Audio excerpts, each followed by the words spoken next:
Earning process को आगे ले जाते हैं।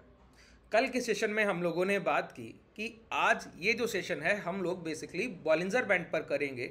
बॉलिंजर बैंड का एक पार्ट हम लोगों ने पहले भी किया जहाँ पर हम लोगों ने उसके बेसिक्स क्लियर कर लिए।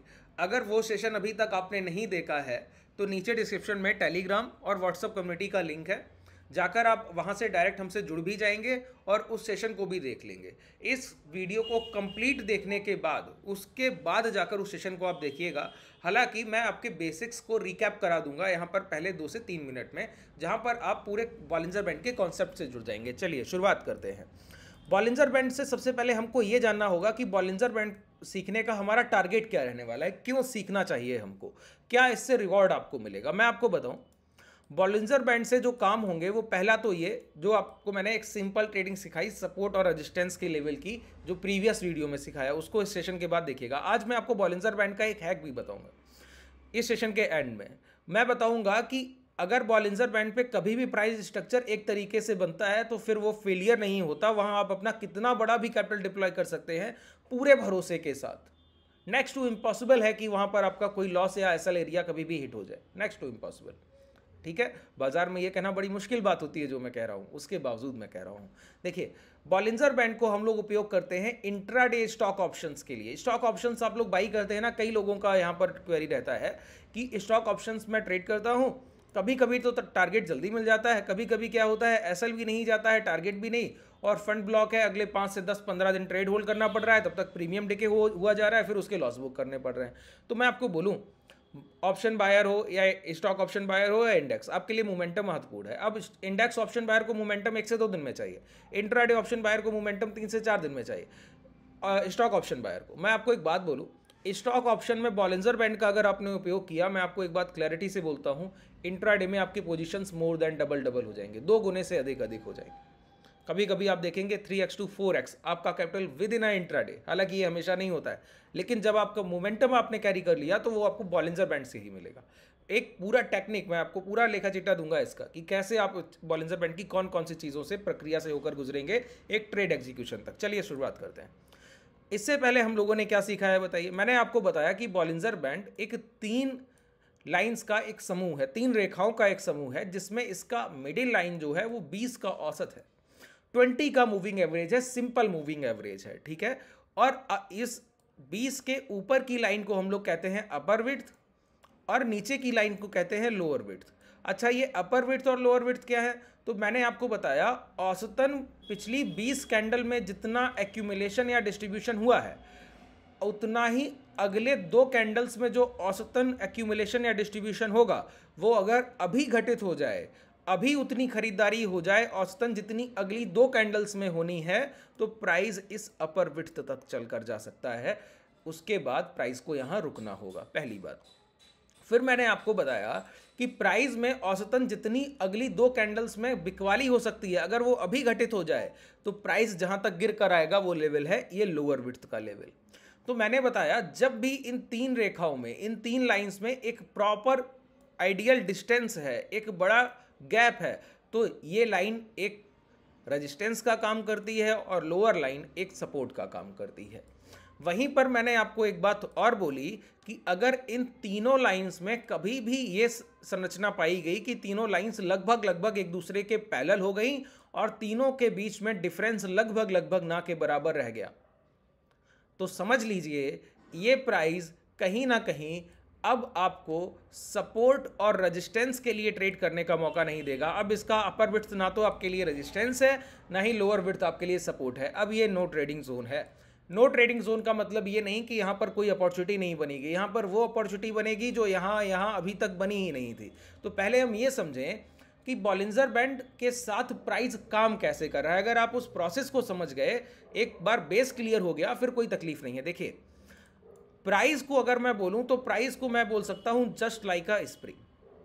ठीक है, इसका मतलब है कि अगर प्राइस पर आपने कभी भी कोई प्रेशराइज फीलिंग लाए, प्राइस पर कोई प्रेशर डाला, कोई भी इस तरीके से भार रखा ऊपर और नीचे दोनों तरफ से, बहुत तेजी से प्राइस को दबाने की कोशिश की, तो प्राइस क्या करता है, जब आप उसको छोड़ते हैं ना, तो प्राइस उतनी ही तेजी से अपोजिट डायरेक्शनल में एक फोर्स लगाता है, जिसको आप न्यूटन्स लॉ भी कहते हैं, है ना।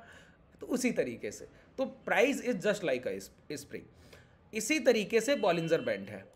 ये तीन लाइनें जब तक दूर हैं तो कोई बहुत फोर्स इन पर नहीं डाला जा रहा है कि प्राइस को पास लाया जाए। इसका मतलब समझिए, मैं आपको इसका लॉजिक क्लियर कर दूं। देखिए, जब ये रेजिस्टेंस और ये लाइन सपोर्ट है और 20 का औसत 20 का मूविंग एवरेज है बीच का लाइन, इसका मतलब है अगर ये मैं मान लूं कि 100 का भाव और ये मैंने मान लिया 95 का भाव, तो बायर बैठा है 95 के भाव पर और सेलर बैठा है 100 के भाव पर। ये रेजिस्टेंस एरिया है, सपोर्ट एरिया है।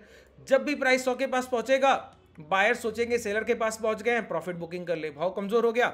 सेलर सोचेगा मेरे एरिया में आ गया है, मैं यहाँ पर शॉर्ट सेलिंग कर दूं, कमजोर हो गया। और इंट्राडे ट्रेडर्स वो इसी भूमिका को भुनाएंगे। जैसे ही लास्ट कैंडल के लो निकलेंगे और पैनिक क्रिएट होगा, प्राइस दोबारा इस लेवल तक पहुंचेगा।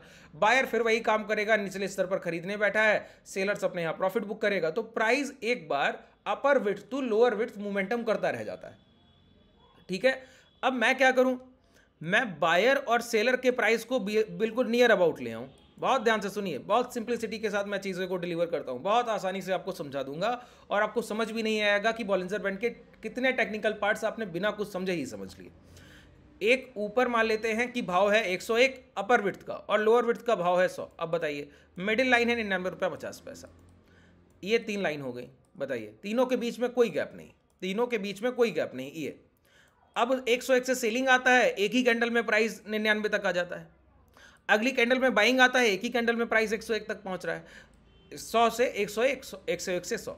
तो अब ये प्राइस में क्या है, बायर सेलर एक दूसरे को प्रेशराइज कर रहे हैं। अच्छा, ये प्रेशर कब डाला जाता है, जब बायर्स अपने बाइंग जोन को हायर साइड शिफ्ट करना चाह रहे हो और सेलर्स भी अपने जोन को लोअर साइड शिफ्ट करना चाह रहे हो। तो दोनों एक दूसरे के बाइंग सेलिंग करते हुए बहुत करीब आ जाते हैं।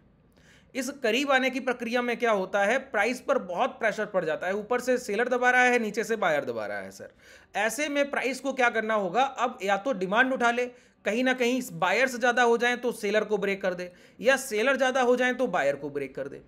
तो जब भी बॉलिंजर बैंड का ये जोन जो है बहुत नैरो हो जाएगा और तीनों लाइंस में लगभग एक पैरेलल फॉर्मेशन पाया जाएगा। पैरेलल फॉर्मेशन हुआ समानांतर लाइंस। समानांतर लाइन का मतलब हुआ जो दोनों लाइंस एक दूसरे के लगभग बराबर चल रही हैं, लेकिन दूसरे को कभी ऐसे कटआउट नहीं करेंगी। हिंदी में हम लोग पढ़ते थे तो बोलते थे प्रतिच्छेद नहीं करेंगी, उस तरीके से, है ना। तो देखिए, यहाँ पर इन तीनों के बीच में एक प्रॉपर गैप है।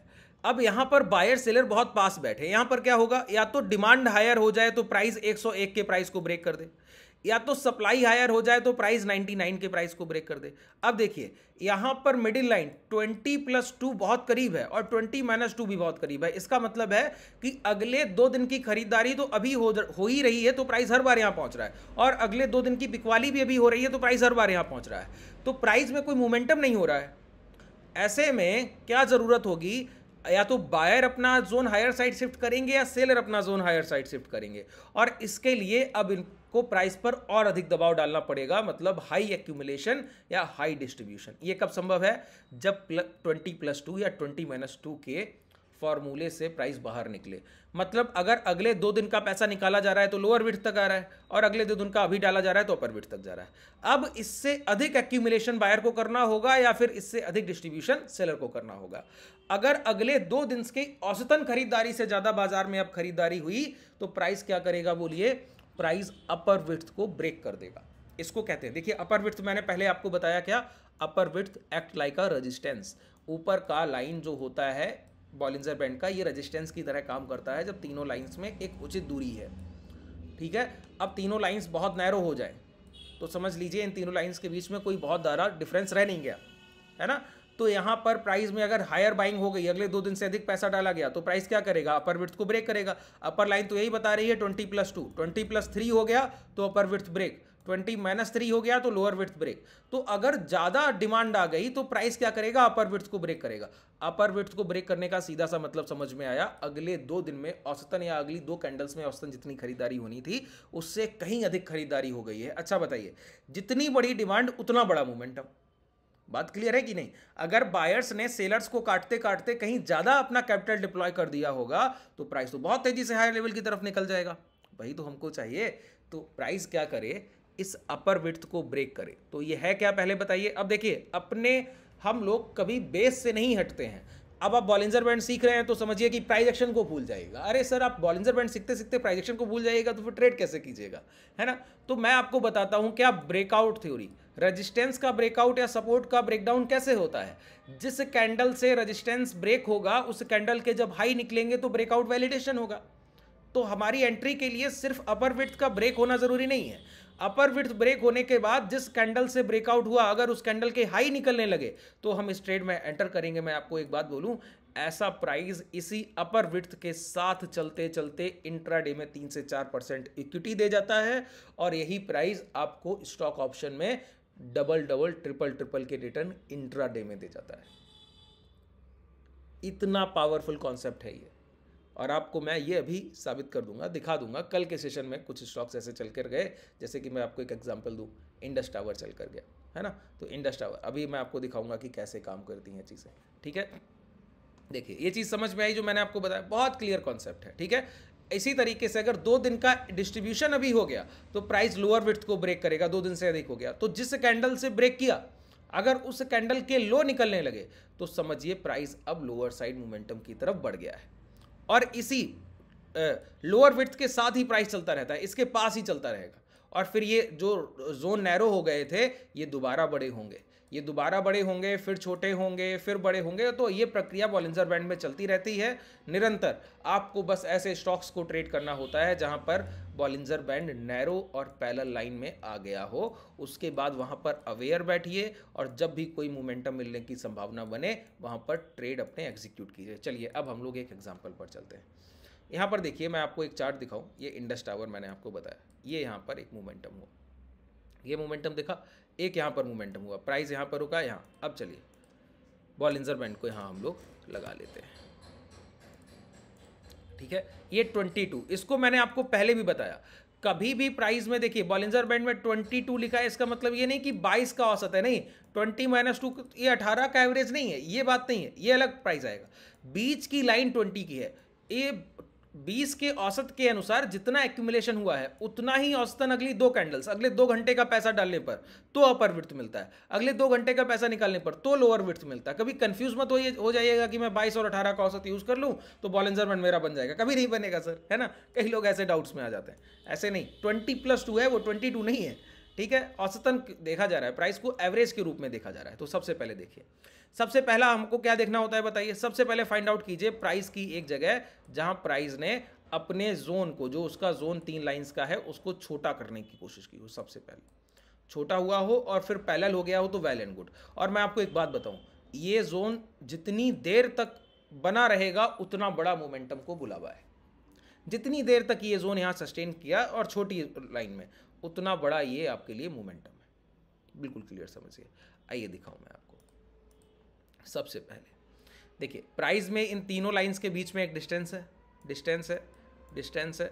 यहाँ पर ये डिस्टेंस देखिए आकर बहुत कम हो गई, देखा आपने, यहाँ पर आकर कम हो गई, कम हुई फिर, लेकिन प्राइस में फ्लैट लाइन तो नहीं आई, लेकिन एक ब्रेकडाउन देखने को मिला। ध्यान से देखिए, ब्रेकडाउन देखने को मिला। हुआ क्या, इस कैंडल के लो अभी ब्रेक नहीं हुए, प्राइस दोबारा आकर क्या किया, इस कैंडल के लो यहाँ पर ब्रेक कर दिया। जब ये ब्रेकडाउन हुआ लोअर विड्थ का तो ब्रेक कर दिया, तो क्या हुआ, ब्रेकडाउन वैलिडेशन।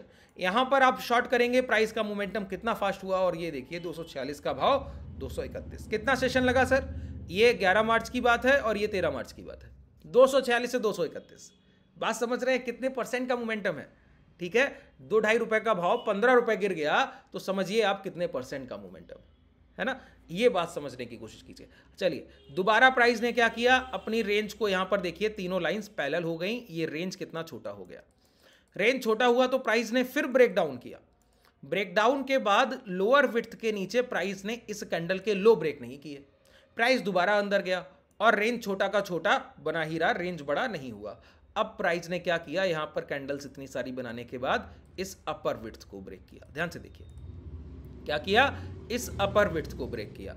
जब अपर विड्थ को ब्रेक किया तो मैंने क्या कहा, इसके हाई मार्क करने हैं। क्या करना है बताइए हमको, मैं सिर्फ एक, देखिए मैं चाहूं तो आपको सर 10 एग्जांपल दे दूं, लेकिन बैक टेस्टिंग देखकर आप सिर्फ खुश हो लीजिएगा, इसके अलावा कुछ नहीं। आपको परिणाम मिलेंगे लाइव मार्केट टेस्ट में। जो चीज़ें बता रहा हूँ प्रैक्टिकल मार्केट में जाकर, ट्यूसडे को मार्केट ओपन होगी, डेली लाइव मार्केट में ट्रेड कीजिए, इस पर प्रैक्टिस कीजिए, अपना कमांड कीजिए। मैं आपको बोलूँ ये इक्विटी है, इक्विटी में यहाँ पर आप देखिए, इक्विटी अभी मैं ऑप्शन नहीं आपको दिखा रहा हूँ इसका, यहाँ पर मैं आपको देखिए 257 की एंट्री है, प्राइस 275 के हाई लगा कर गया है। ठीक है, ये सिर्फ पिछले सेशन की बात है, कुछ अलग नहीं बता रहा हूँ। ठीक है, तो इंट्राडे में इक्विटी बाई करके आप इतना मुनाफा, भाई मैंने कहा इंट्राडे में 4, 5, 6, 8% आपको इंट्राडे में मोमेंटम मिलता है। यहाँ पर बस आपको फाइंड आउट करना आना चाहिए। जो पहली कैंडल से ब्रेक हुआ, इसके हाई निकल गया। अब मैंने कहा इसी अपर विड्थ के साथ ही प्राइस चलता हुआ गुजर जाएगा, तो देखिए इस अपर विड्थ के साथ ही ये 275 तक चला गया, कुछ करने की जरूरत पड़ी। अब आइए स्टॉक ऑप्शंस वाले, यही इंडस टावर का मोमेंटम है, स्टॉक ऑप्शंस में आ जाइए। ये देखिए, ये स्टॉक ऑप्शन यहाँ पर 22 रुपए का मोमेंटम किया है, 95% चल के चला गया। सोचिए 95%, 230 का कॉल है, 95% इंट्राडे में दो गुना हो गया। मोमेंटम कितना हुआ इंट्राडे में? 8% के आसपास है। देखिए पहला कैंडल, पहले कैंडल में ब्रेकआउट मिल गया, ब्रेकआउट के बाद इस कैंडल में हाई निकले, 258-59 की आपकी एंट्री बैठी और 259-60 से प्राइस 275 हो गया, 15 point with in intraday momentum. कितना बड़ा मोमेंटम है सर आपके लिए? बात क्लियर हो रहा है? लगभग 5 से 6% आप इंट्राडे में निकालेंगे। ऐसा एक बार नहीं होता। मैं आपको अब बोलेंगे एक एग्जांपल दे रहा हूँ, चलिए एक और आपको एग्जांपल दूँ इंट्राडे के लिए, एक और एग्जांपल दूँ। IRB इंफ्रा का प्राइस देखिए, ठीक है, आवरली टाइम फ्रेम या कोई भी टाइम फ्रेम आप लगाएंगे, मैं आपको बोलूँ 2 आवरली टाइम फ्रेम लगा लीजिए। चलिए आवरली में ही देख लेते हैं। देखिए पहले क्या हुआ, प्राइस में रेंज बड़ा था, यहाँ पर रेंज देखिए ये छोटा हुआ, छोटे रेंज के बाद ये ब्रेक डाउन हो गया, अगली कैंडल में ही इसका वैलिडेशन मिल गया, शॉर्ट कर देना है, एसएल स्विंग हाई, इसी कैंडल के हाई का स्टॉप लॉस। ये 56 का प्राइस क्या टच करके चला गया, बोलो 56 का प्राइस टच करके चला गया 49। ठीक है, अब ये रेंज यहाँ पर जाकर देखिए फिर छोटा हुआ, छोटा होने पर इस कैंडल के हाई, ये कैंडल बना, इसके हाई अभी लास्ट सेशन में ब्रेक हुए, लास्ट सेशन में देखिए 24 तारीख को। अब मैं आपको बोलूं IRB इंफ्रा पर नजर रखिएगा और 60 के लेवल निकलते ही बाई कीजिएगा, आपको 65, 75 ऐसे आपके सामने अभी जस्ट अ सिंगल 2 से 3-4 दिन में टारगेट देगा। ये 2 से 3-4 दिन में 63-64 आराम से चल कर जाएगा, ये तरीका। अच्छा आप बोलेंगे इतना ही दिखा रहे हैं, आइए थोड़ा और देख लेते हैं एग्जाम्पल के लिए। देखिए एग्जाम्पल के लिए बहुत चीज़ें आप यहाँ पर देख सकते हैं, ऐसा नहीं मोमेंटम इसी तरीके से होते आए हैं, इसी तरीके से होते रहेंगे, कुछ बदलने वाला नहीं। यहाँ पर देखिए प्राइस का तीनों लाइंस में एक बड़ा डिस्टेंस है, यहाँ पर क्या हुआ, बॉलिंजर बैंड स्क्वीज हो गया, इस कैंडल में ये हाई निकले और फिर अगली कैंडल में ये हाई का ब्रेकआउट वैलिडेशन हो गया। 47 की एंट्री थी, 47 की, प्राइस ने हाई क्या लगा दिए, 67 के। सोचिए 47 to 67 कितना समय लगा, देख लीजिए 19 जनवरी का ये समय है और ये है 30 जनवरी, टोटल 11 दिन है, जिसमें 2 से 3 दिन तो वीकेंड के पड़ गए होंगे, 2 से 3 या 4 दिन। सोचिए 6 से 7 ट्रेडिंग सेशन में 20 रुपए का मोमेंटम, 47 रुपए का भाव 67 रुपया हो रहा है, लगभग 40 से 42% का मोमेंटम है। सोच कर देखिए आप, 10 से 8 सेशन में आपको 40% इक्विटी में मोमेंटम मिल रहा है, ये वो पावर है इसमें। तो जो चीज़ें मैं आपको बता रहा हूँ बहुत ऑथेंटिक और बहुत प्रैक्टिकल हैं, बस आपको इन्हीं पर काम करने की ज़रूरत है। कुछ लोगों ने यहाँ एंट्री लिया होगा, ये बिल्कुल नैरो जोन देखा होगा, ये हाई निकले, फिर ये हाई निकलने पर इस कैंडल में ब्रेकआउट हो गया, 43-44 की ही एंट्री बन गई उनकी, उनको जो मोमेंटम मिला वो 67 तक, सोचिए डबल हो गया सर। वहाँ से 50 to 60% मोमेंटम आप ले रहे हैं सिर्फ 15 सेशन के अंदर, आधा महीने के अंदर। ये इतना बड़ा पावर है बॉलिंजर बैंड का। इंट्राडे में आप उसको यूज़ कर सकते हैं। मैं आपको बिल्कुल क्लियर बोलता हूँ, इंट्राडे में जो स्टॉक मॉर्निंग में 5-6% ऊपर ट्रेड कर रहा है उसको अपने वॉच लिस्ट का हिस्सा रखिए। अगर वो इंट्राडे में कभी भी अब इंट्राडे ब्रेकआउट करेगा, वो 15-18% वही स्टॉक जा रहे हैं, बस उनको वॉच लिस्ट का हिस्सा रखिए। मैं आपको एक टाइम बताऊँ, देखिए जो भी मैं बात करूँगा वो बहुत प्रैक्टिकल अप्रोच होगी। 12-12:30 बजे के आसपास बॉलिंजर बैंड ब्रेक होना शुरू होते हैं कुछ स्टॉक्स में, और वो 2-2:30 बजे तक 6-7-8% के रिटर्न देते हैं, सेकंड हाफ में चलते हैं। जो मॉर्निंग में चल चुके हैं वो सेकंड हाफ में फिर चलते हैं। कुछ लोग मॉर्निंग से मोमेंटम पकड़ लेते हैं, कुछ स्टॉक्स वो थ्रू आउट द डे चलते रहते हैं, पूरे दिन चलते रहेंगे। ठीक है, थोड़ा सा इस पर प्रैक्टिस कीजिएगा। आपको ये कंटेंट पसंद आ रहा हो तो नीचे डिस्क्रिप्शन में आपके पास टेलीग्राम व्हाट्सएप कम्युनिटी का लिंक है, आप डायरेक्टली ज्वाइन कर सकते हैं। आज क्लासेस में मैं प्राइजेक्शन के बिल्कुल बेसिक से स्ट्रक्चर से शुरुआत करने वाला हूँ कि कैंडल स्टिक क्या होती है, चार्ट क्या होता है, ऑर्डर्स कैसे प्लेस किए जाते हैं, आपको सारी चीज़ बिल्कुल बेसिक से, एक बिल्कुल बेस से आपकी शुरुआत करूँगा और आपको पीक लेवल तक लेकर जाऊँगा। जो लोग इनरोल करना चाहें नीचे डिस्क्रिप्शन में आपके पास कॉन्टैक्ट डिटेल भी है। धन्यवाद।